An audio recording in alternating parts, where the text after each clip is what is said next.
Bloomberg Audio Studios. Podcasts, radio, news. You're listening to the Bloomberg Balance of Power podcast. Catch us live weekdays at noon Eastern on Apple CarPlay and Android Auto with the Bloomberg Business app. Listen on demand wherever you get your podcasts or watch us live on YouTube.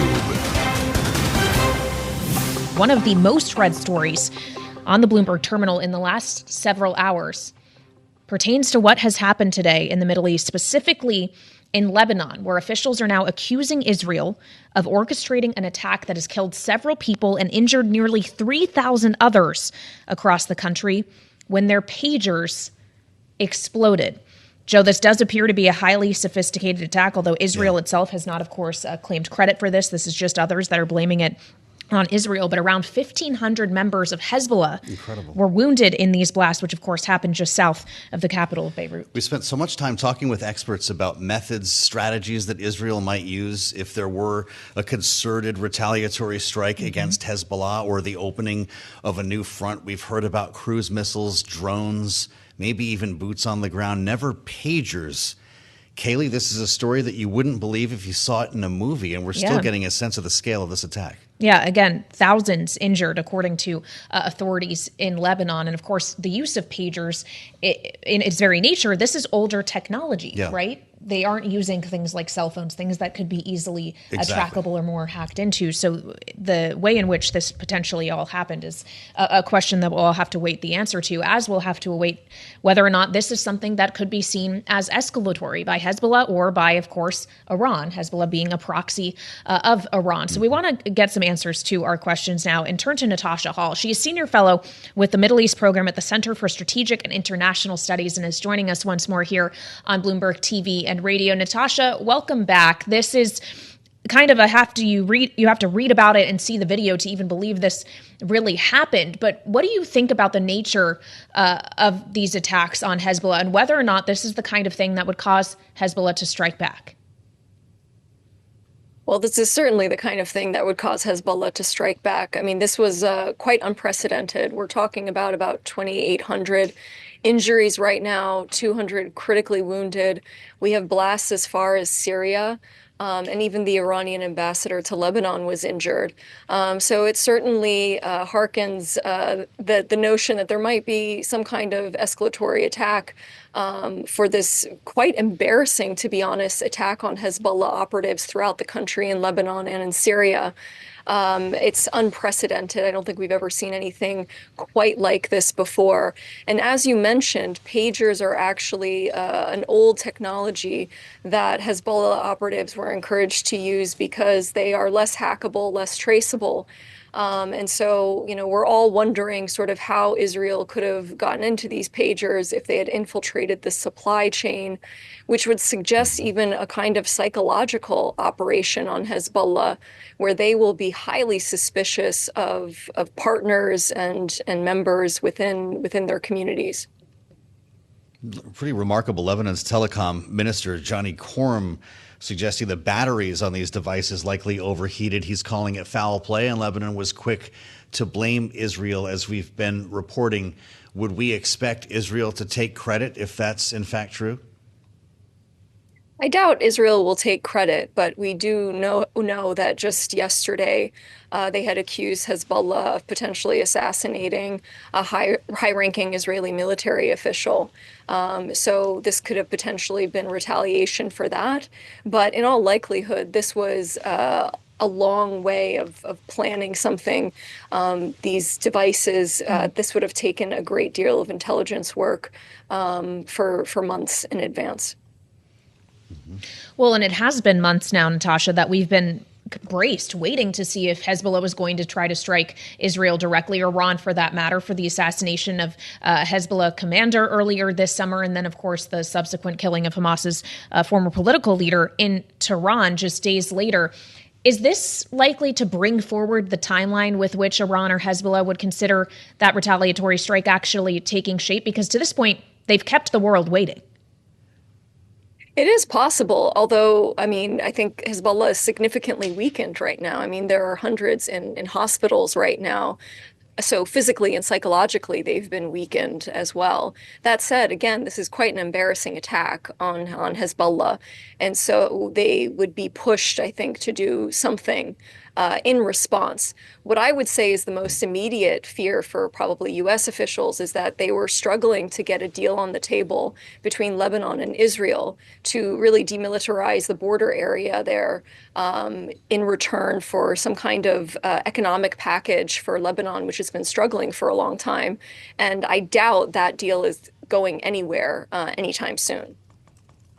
There's just a headline crossing the terminal now from Agence France Presse that you mentioned that Iran's ambassador to Lebanon was wounded in the pager explosion. This all happens as Antony Blinken sets off on his 10th journey to the region since October 7th. He's going to be in Cairo, we understand.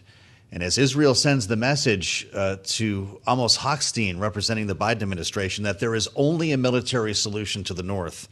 Should Blinken be going to Israel on this trip? So far, he's not scheduled to. So far, he is not scheduled to. And it's a good point that you make about Amos Hochstein, who just 24 hours ago was warning both Israel and Lebanon not to escalate the situation into a wider war. Blinken is scheduled to meet with primarily Egyptian and Qatari officials to get a new deal on the table to present to Hamas and Israel. But the administration is being very quiet about these talks now. They've sort of shifted strategies from being very, very public a couple of months ago about a potential ceasefire deal.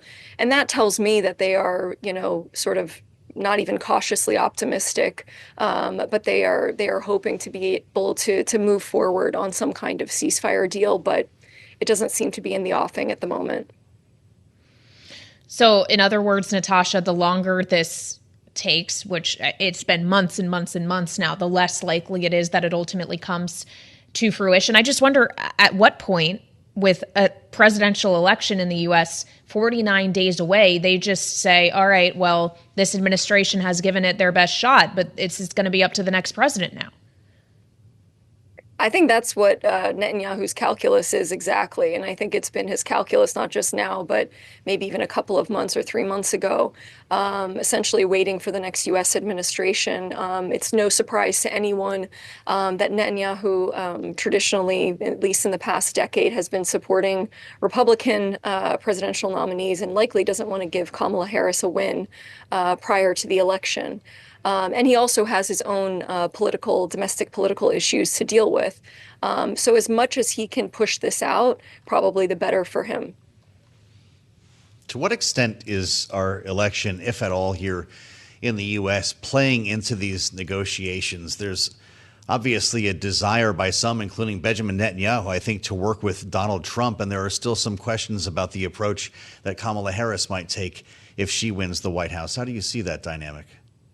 Yeah, that's exactly my point. I think that Prime Minister Netanyahu does not want to give a Democratic nominee the win and would probably prefer a President Trump. And giving them a ceasefire is a win for this administration. But it's also a loss for him in the immediate term. And so I think he's going to continue to try to push this out as much as he possibly can, which is one of the reasons, frankly, the administration was prioritizing this Lebanon-Israel deal. But now that also seems to be in critical condition as well. Well, and as we consider the different relationships here, Lebanon and Israel, obviously Hamas and Israel in the ongoing ceasefire negotiations, and Iran itself, it raises the question of the other countries in the Middle East. Joe made the point here that Antony Blinken, the Secretary of State, is specifically not going to Israel on this trip. He's instead going to Egypt, one of the mediators, along with Qatar. How should we be thinking about the evolution of their roles here if the U.S. is in question because of the election and the knowledge that the next president will not be Joe Biden? Yeah, that's a great question, actually. I mean, Egypt is being heavily rewarded for its active diplomacy. It's going to have to be instrumental in any kind of peace agreement or ceasefire deal, as one of the sticking points is the Philadelphia corridor, which is along the border of Gaza, the Gaza Strip, and Egypt. Mm-hmm. And the administration has also said that it will unlock a major aid deal to Egypt that it had been blocking because of human rights abuses. So Egypt has certainly, become more of a priority as these negotiations negotiations have gone on in recognition that they will be very, very important moving forward. I have to ask you about what's happening elsewhere in the region with regard to Iraq. And I bring this up today because the Iraqi Prime Minister, Mohammed Shia al-Sudani, sat down with Bloomberg TV and had a message to send that it's time for American soldiers to leave, remembering there are 2,500 left who were put there to fight ISIS. Iraq is a different place now than it was, obviously, at the end of major combat operations and in 2014 when the fight against ISIS happened. How should the U.S. receive that message from Iraq? We've been hearing this message for years now, and typically those who are close to Iran, the prime ministers that are close to Iran, reiterate this message over and over again. But what they say publicly and what they say privately tends to be different. And oftentimes prime ministers do actually want U.S. forces to stay for stability reasons.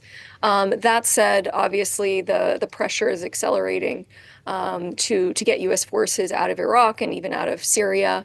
But I do think that there are security obstacles to that, as we've seen in the past few months, with Iranian proxy forces really upping the ante in both Syria and Iraq. And we also have ISIS exponentially increasing their attacks in Syria compared to 2023. So the threat is not gone, but the pressure remains, of course, from Sudani for U.S. forces to withdraw. Yeah. The threat is not gone. Natasha Hall, it's great to see you again, Natasha. Thank you for your time. Senior Fellow with the Middle East Program, Center for Strategic and International Studies here on Balance of Power. You're listening to the Bloomberg Balance of Power podcast. Catch us live weekdays at noon Eastern on Apple CarPlay and Android Auto with the Bloomberg Business app. You can also listen live on Amazon Alexa from our flagship New York station. Just say, Alexa, play Bloomberg 1130. Here in Washington, where, of course, we're continuing to assess the fallout from a second attempted assassination against former President Donald Trump. This one, of course, as the last one was from back in July, unsuccessful. Donald Trump on Sunday escaped unscathed with the help of his Secret Service detail, who were able to thwart the would-be shooter before he ever even got the chance to fire off a shot.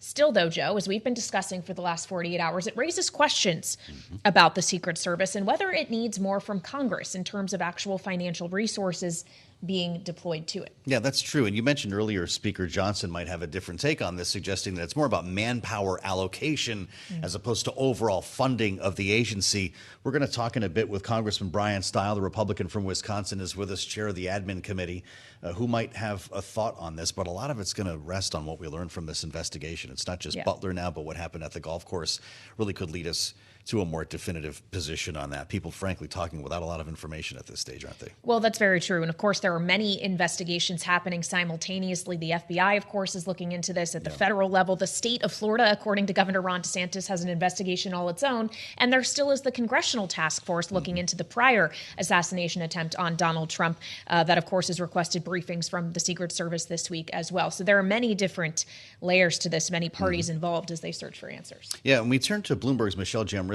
for help on this story. She joins us here at the table in Washington. It's good to see you, Michelle. I'm not sure we even have a number yet, right? The White House has pledged to provide whatever resources are necessary. We have since learned that Donald Trump had the full complement when he was at the golf course and going about his business on Sunday. That was following the president's command after Butler. But outside of an increase of some sort, how do we even arrive at a number, or does this involve a reorganization of the agency? Well, I think the numbers were a little bit distant from, I mean, you're right, we haven't gotten down to that level of deep detail in this debate. I think right now we're just assessing probably three different active debates here. One is how did this happen? What was the motive here? Kind of fade the political rhetoric around who's responsible for inflaming these sorts of characters. But luckily in this case, the suspect is still alive. It's something that maybe authorities can glean some information of that will help inform how they can prevent a further attack. So you have the motive debate going on, but then you have, of course, the resources debate. And, should they be lauded? Should the Secret Service be lauded for preventing this attack? Or is this something that needs to focus on Lebanon needs more improvement, which seems to be where both parties are at right now, with Biden saying, yes, I do think they probably need more personnel and Congress needs to supply that. Harris echoing that sentiment, saying political violence has no rhetoric and it has no place in America, and we will ensure the resources. But Trump saying, okay, where is it? I mean, we had this just 3 months ago. I need more resources at these events and more security. But you're right. I think an open question about how do they do that? How do they allocate those resources to prevent these sorts of attacks from even getting close to being attempts? Well, and how quickly can they make those changes when this is someone who is currently running for president in an election that takes place less than 50 days from now? There's only so much time here to actually work with. He's still actively campaigning. He's going to be in Michigan doing a town hall today. A real test for Congress and getting things going in Washington, which is never easy on any topic. But also, you're right. I mean, Trump has shown no enthusiasm to relent on his campaign schedule. These big events are what he lives for on the campaign trail. And he's saying, if I have 50, 60,000 people on my event, regardless of what numbers are appropriate on the crowd size, he wants the amount of personnel that will ensure his safety the next time around. Well, it's back to the swing states as this is figured out. Donald Trump will be in Flint, Michigan tonight. Looks like a pretty friendly crowd. He's got his former press secretary, the governor of Arkansas, doing the questioning in what's billed as a town hall event. Yeah, the Arkansas governor, Sarah Huckabee Sanders, that's, he's playing to the crowd that he wants to see. But a key state there in Michigan, Republicans hoping to make some headway there in a state that Harris seems to be, in good position as well. But very tight race there. And then later on this evening, we'll hear from him. He seems very active in the evenings these days. It's just, keeping us busy late at night. But we'll hear another friendly crowd. He's going to be on Sean Hannity's show on Fox. Well, and I wonder if we'll hear the similar refrains from him that we've heard in the last 48 hours. And frankly, it appeared first on the debate stage against Kamala Harris, this notion that it's her and Biden and their rhetoric that is to blame for the attempts on his life. He's describing it as leftist, communist rhetoric, these ideas that he's a threat to democracy. Should we expect the Harris campaign is going to make some adjustments because of those accusations? I mean, I think they're going to continue to go with what they have gone with as an administration, as a Biden-Harris administration, with the line that political violence has no place in America. I think this sort of back and forth is showing the real campaign realities. Of course, Trump wants to energize his base with this talk of, I will never surrender, and look at what they're doing to me. At the same time as, if you think back to the Biden campaign, all those months ago, that was a key theme, is Trump is a threat to democracy. And I think you've seen a little bit less of that emphasis from the Harris campaign, but it's still there. It's still, she's still talking about how he's kind of undermining institutions and parts of democracy that she's purporting to institutionalize and keep safe. All right, Bloomberg's Michelle Jamrisko, who covers the White House and politics for us. Thank you so much for joining us. Now, as we mentioned, we're about to speak with someone who knows a great deal about securing political figures, especially high-profile ones in high-profile areas like on Capitol Hill. And we turn now to the chair of the House Administration Committee and member of its Financial Services Committee. Congressman Bryan Steil, the Republican from Wisconsin, is joining us now live from the Cannon Rotunda. Welcome back to Bloomberg TV and Radio, Congressman. It's been a while since we've spoken. We would first love to gauge your reaction as we were talking with you in Milwaukee after the first assassination attempt against Donald Trump. And here we find ourselves again after a second one. What is appropriate for your body to do in response here? Well, first off, thank goodness the president is safe and that individual failed in their attempt to injure or kill President Trump. What we need to make sure we're doing is two things. One, that we have the correct culture and management at the Secret Service. We have a new leader of the Secret Service, but we need to make sure that that institution is operating effectively to secure not only the president, but not only President Biden, Vice President Harris, but also President Trump and J.D. Vance in the home stretch of this campaign. There's discussion of whether or not the Secret Service needs additional resources. I haven't really seen evidence that they need additional resources, but I do think there's plenty of evidence that we need to have a cultural change inside the Secret Service. I think all lawmakers are frustrated with the stonewalling that we're getting in our investigations to be able to make a determination as to what went wrong in Pennsylvania and to gain more information as to what just occurred in Florida. Congressman, it's good to have you back. Can you speak a bit more to that, the stonewalling? You've got an agency now with an acting director. He held a news conference yesterday and talked about the level of funding that he would like to see increased. What do you need from him? Well, there's multiple investigations occurring simultaneously, including a Senate investigation as well as a House investigation. My colleagues that are leading the House investigation continue to be stonewalled in getting critical information as to what played out in Pennsylvania. Understanding what went wrong will allow us to make sure that we know the Secret Service both has the resources they need, but also the management structure that's necessary to be put in place to keep all of our political leaders safe. Well, as we discuss resources, Congressman, of course, you and your colleagues are in a bit of a discussion about the brighter resources for the government on Capitol Hill right now. We are just, 2 weeks out from a potential shutdown if a continuing resolution cannot be passed. What is your understanding at the moment of what the plan is and whether your speaker actually has the votes? Well, ultimately, the Speaker came forward with a plan to combine both the SAVE Act to make sure that U.S. elections are for U.S. citizens, to combine that with a continuing resolution to extend that into the new year where we can come back and address the reckless spending in Washington. I think that's a very reasonable and appropriate play call. Now, in a narrowly divided Congress, as we have, any vote is difficult. I hope he brings that to the floor. I think it'll pass. It'll put the Senate on the clock to both secure the election and to make sure that we have government funding in place. That said, no one wins if the federal government shuts down, so I think it's imperative that we move forward quickly to make sure that we're securing the election, but also imperatively keeping our federal government funding open and operational. You know, it's interesting. We've had a number of critics of this idea, mainly Democrats, congressmen, of putting the SAVE Act alongside this funding bill because they say that it is a solution in search of a problem. It's already illegal for non-citizens to register to vote. What do you tell them about why this is needed? Why go through this exercise? Well, this is about actually enforcing the law more than it is simply identifying that it is already illegal. It's already illegal for millions of individuals to cross into the United States illegally. So what we need to be doing is making sure that we're enforcing the law that's on the books. I think it's a reasonable and appropriate action at a period of time when countless individuals have come into the country illegally, that we're making sure that it's only U.S. citizens that are voting in U.S. elections. I think it's a straightforward, common sense election integrity provision that we should be able to attach to the CR and have it passed in the Senate and signed into law before this November election. Well, Congressman, another way people may be looking at it is this is setting the stage for questions around election integrity to be brought forward if Donald Trump actually loses in November. He was just posting on his Truth Social account earlier today suggesting that when he wins, those people that cheated will be prosecuted to the fullest extent of the law. Are you concerned, Congressman, what this could potentially be setting the stage for? I think we actually have an opportunity to increase Americans' confidence in their elections by putting in place key election integrity provisions such as the SAVE Act. Any individual who would engage in illegal behavior should be held accountable for that action. I think that's appropriate to make clear. That said, I think it's reasonable that we should have common sense election integrity provisions to increase Americans' confidence in their elections. And so those on the left that push back against common sense reforms such as photo ID or the SAVE Act should be asking themselves, why wouldn't they put in place common sense reforms that actually increase Americans' confidence in our elections? Because what the data tells us is as we improve Americans' confidence in their elections, more people participate, and more people participating legally in our democracy is a good thing.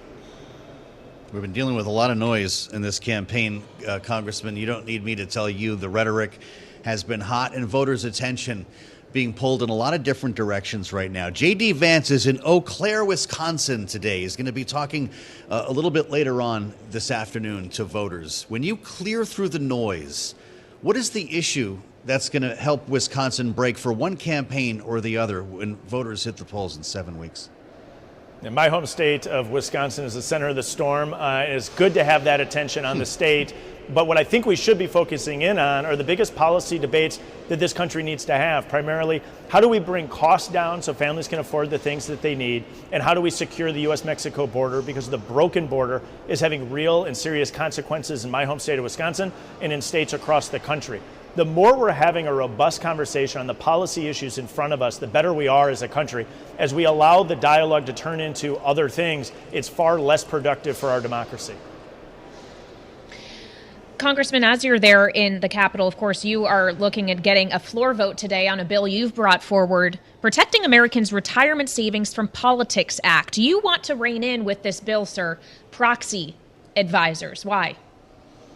I'm very concerned about the significant role that proxy advisors have. The United States has a clear duopoly where about 97% of all proxy advisor services are provided by two firms. They're not properly regulated by the Securities and Exchange Commission.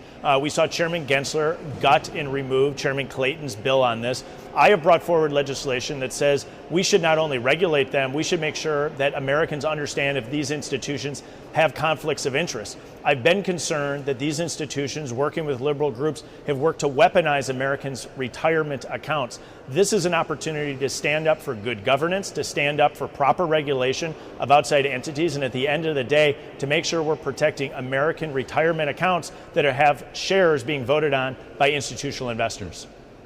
Well, that's important to our audience here at Bloomberg, Congressman. Do you have co-signers? What kind of support do you have for this bill? We have broad support. We passed it through committee with full Republican support. I think we have an opportunity as we bring it to the House floor this week to pick up Democratic votes. There's no reason that ISS and Glass Lewis, which have such a significant impact on the voting of shares across the board for American publicly traded companies, shouldn't be properly regulated by the Securities and Exchange Commission. And in particular, both of these institutions should have to disclose if they have a conflict of interest. That is one of my biggest concerns with both of these institutions, who are advising countless institutional investors on how to vote. They're not currently disclosing their conflicts of interest. The Securities and Exchange Commission should require that, and my bill does that.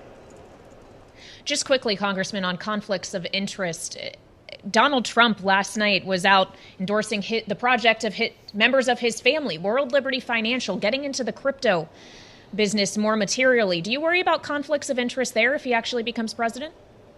Well, he's a private citizen. He's allowed to engage in private business activities while he's a private citizen. Anybody that's in elected office follows the ethics rules of their given office, as I would in the House, as a senator would, or as a president would. What I'm focusing on in my legislation is, in particular, making sure that we're regulating appropriately American publicly traded companies, and we're not allowing individuals to have those conflicts of interest that aren't fully disclosed to the American people.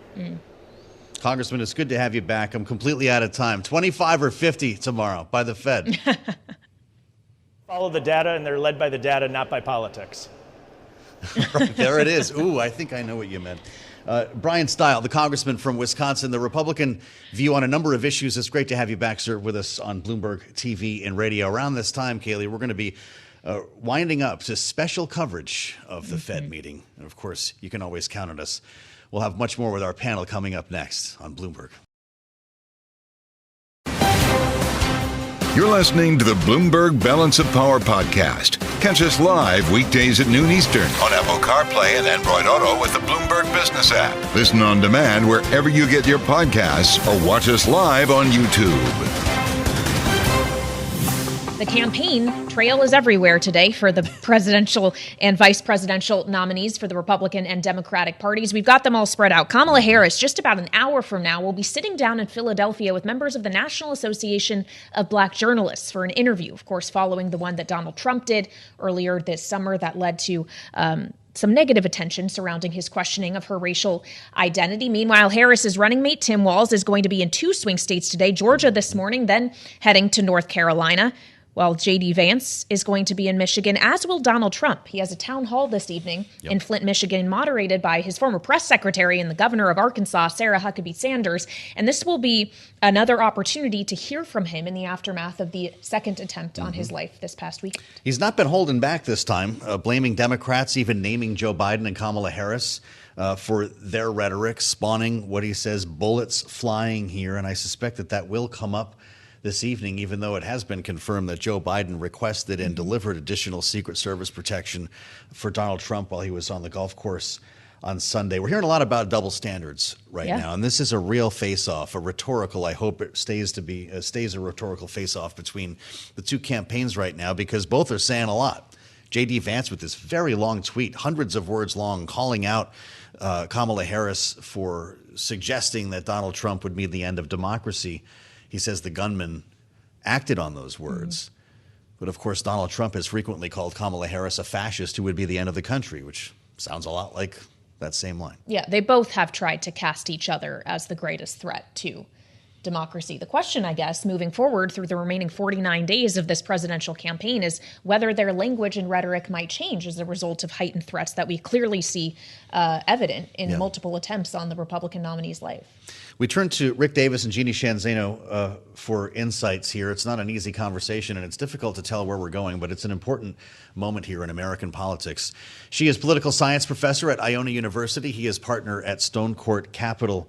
And Jeanne, I'll start with you because J.D. Vance has had the last salvo here, or I guess Donald Trump did last evening in his crypto rollout, talking about the role that Democrats have played in their rhetoric on the campaign trail.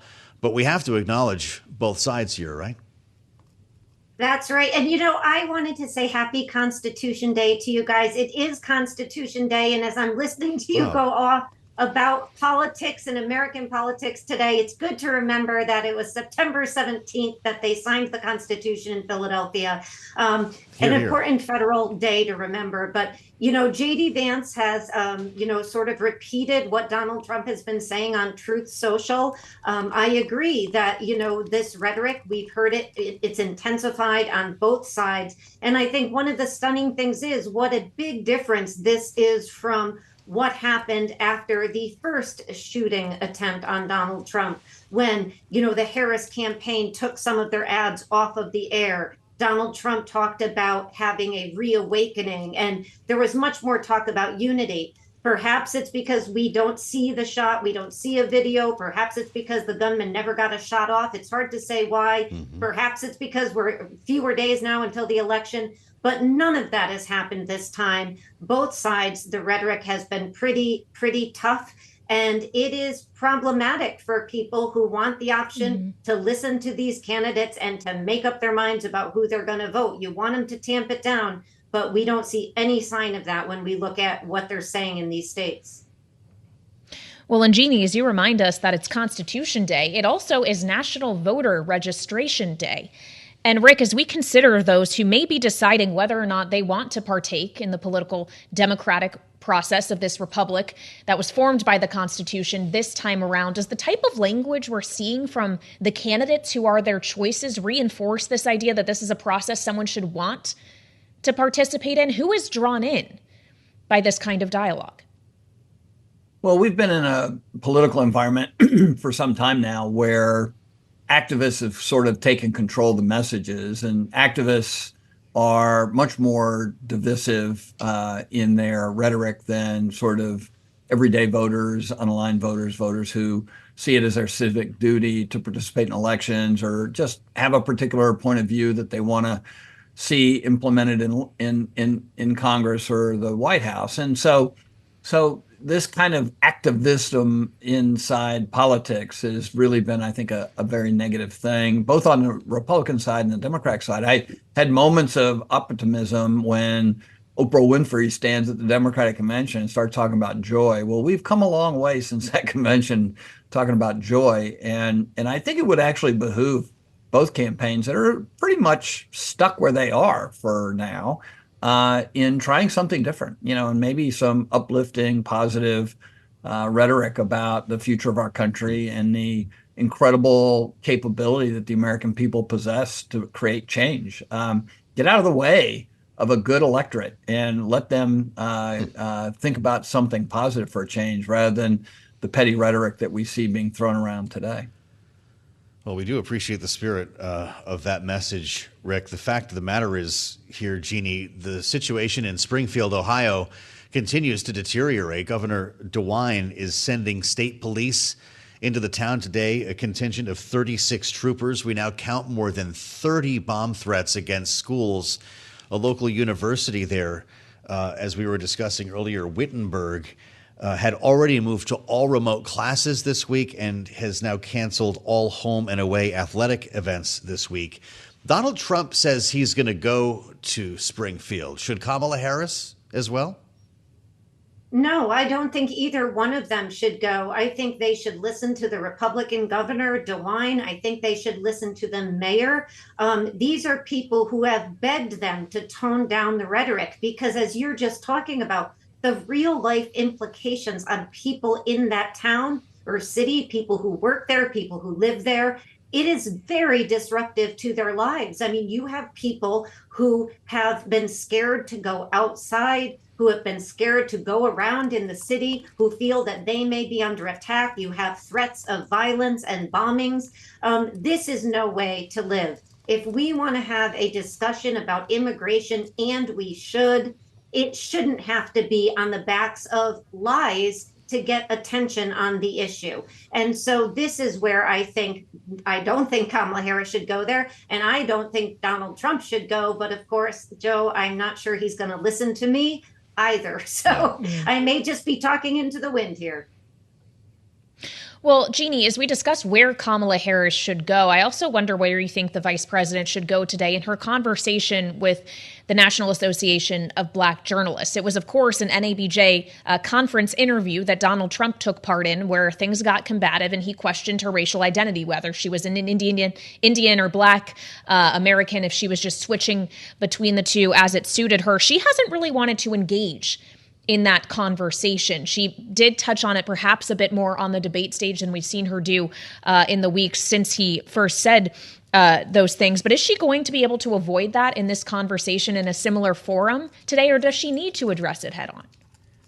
You know, I think if she's asked, she can address it. But to your point, Kailey, she has really steered away from identity politics. And I think in this election and in this election environment, she should focus on issues that matter to people. That is economic security, that is their safety, that is jobs, that is inflation. You know, you've been talking a lot, obviously, about what's going to be happening tomorrow. The calendar is so important for the Harris campaign.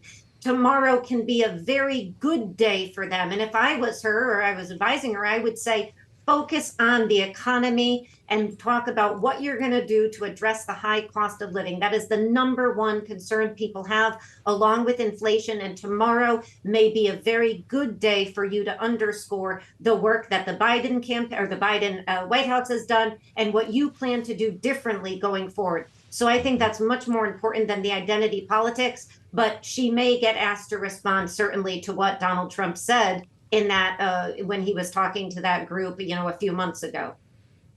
With that said, Rick, Politico is reporting that both running mates, Tim Walz and J.D. Vance, will address the Business Roundtable this week.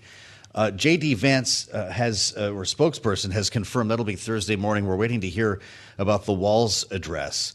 This is pretty interesting. An important group here, of course. We talked earlier when Donald Trump and Joe Biden were addressing that group. Of course, Joe Biden sent a surrogate. They originally invited Kamala Harris. She's decided to send her running mate instead. Is that wise? You know, I mean, you don't want your principal, Kamala Harris, basically doing an opposite speech with a vice presidential running mate of Donald Trump. The reality is Donald Trump did this and was highly unsuccessful, you know, by all measures from the participants who came out saying that they couldn't really even understand what he was talking about. I don't think it's that big a deal. They don't really have a constituency, maybe money, but I'm pretty confident that by now both campaigns have mined that money opportunity within the participants there pretty well. But I do think it's very worthy of her time to make statements and speeches about the economy. We're not home free. There's an opportunity even this week with the Fed's decision on rates to maybe have some wind at her back. And frankly, I'd want to be there beforehand, not after the fact, talking about how the economy's improving and interest rates have the potential of coming down. So I'm actually surprised she wouldn't use an opportunity like this to at least do something, regardless of whether it's with the members of the roundtable or somewhere in a targeted state that obviously has been affected by high inflation.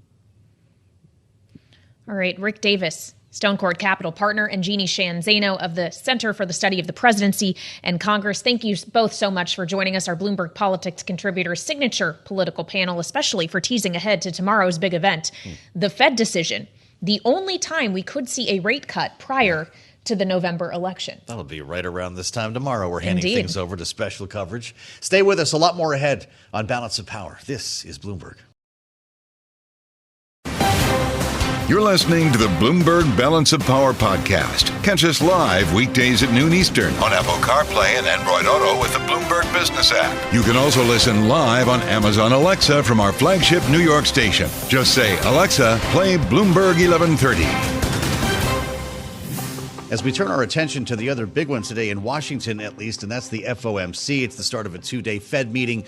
If you're with us here on Bloomberg, you probably know that already. You probably also know that this has come down to an argument between 25 and 50. And we're not going to know until, well, a little bit later than this time tomorrow. Of course, we'll have special coverage of the outcome of this Fed meeting, the announcement, the statement, the dot plot, and the news conference.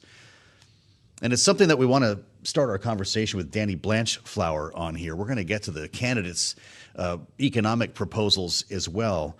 With the help of the tenured professor of economics at Dartmouth College, recipient of the Commander of the Order of the British Empire, Danny Blanchflower, welcome back to Bloomberg. Are we in the 25 or 50 camp here, Danny, and does it matter?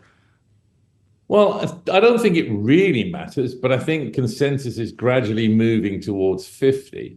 But I think really the big issue is what's the signal going forward? What do the dot plots look like?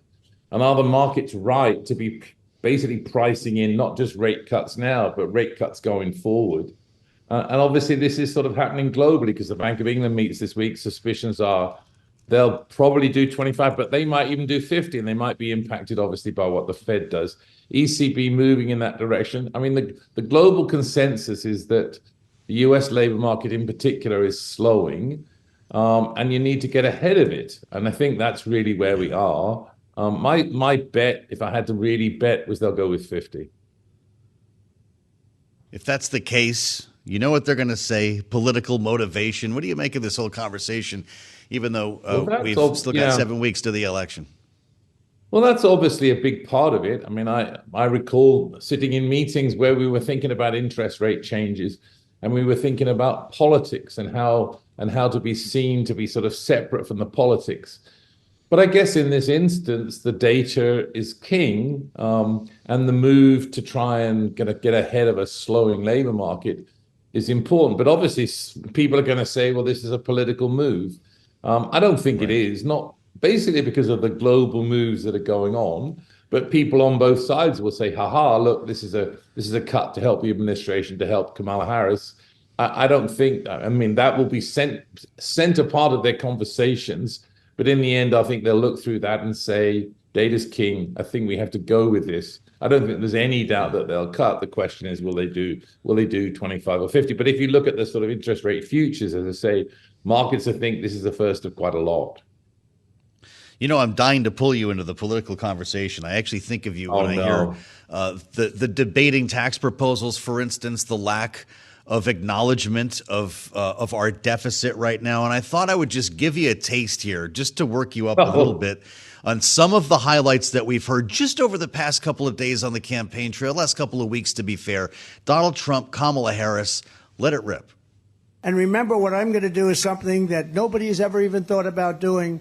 No tax on tips. When I am president, we will continue our fight for working families and eliminate taxes on tips for service and hospitality workers. I want to cut taxes on Americans while putting tariffs on China and foreign countries to bring our jobs back home. All the while, he intends to enact what in effect is a national sales tax that would raise prices on middle-class families. As part of our additional tax cuts, we will end all taxes on overtime. You know what that means? My plan is to give a $50,000 tax deduction to start up small businesses. All right. I don't know what the next exemption is going to be, Danny Blanchflower, but I'm guessing they're going to be more in the next 7 weeks. No one, this is what they have in common, is talking really seriously about how they're going to pay for it. At what point do you start beating your head against the wall?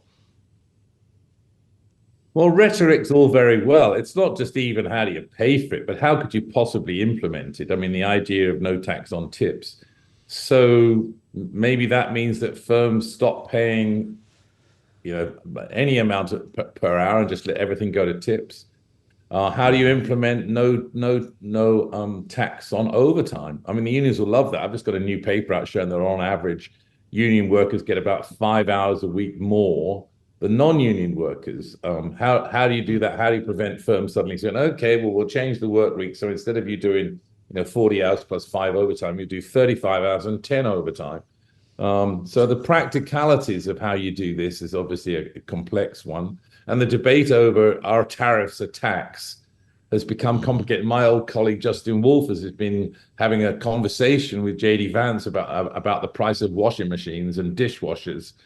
I mean, this is, I guess, economics for the election. How you implement it, how you pay for it, what you're going to do with the deficit are not details that have really been worked out. And an economist like me shivers. I pictured you shivering. So do we just assume that this is all bluster? Should voters pay any attention? Should investors pay any attention? You mentioned tariffs. The president could do that on his or her own. Tax cuts require Congress. Well, the first one, the practicalities of the tax cuts, it will obviously depend on the makeup of the House and the Senate and what kind of policy you can come through with. You're right that the president can implement tariffs. Now, it's clear, I mean, there's been a set of recent surveys done, and as I say, Justin Wolfers has been pushing this.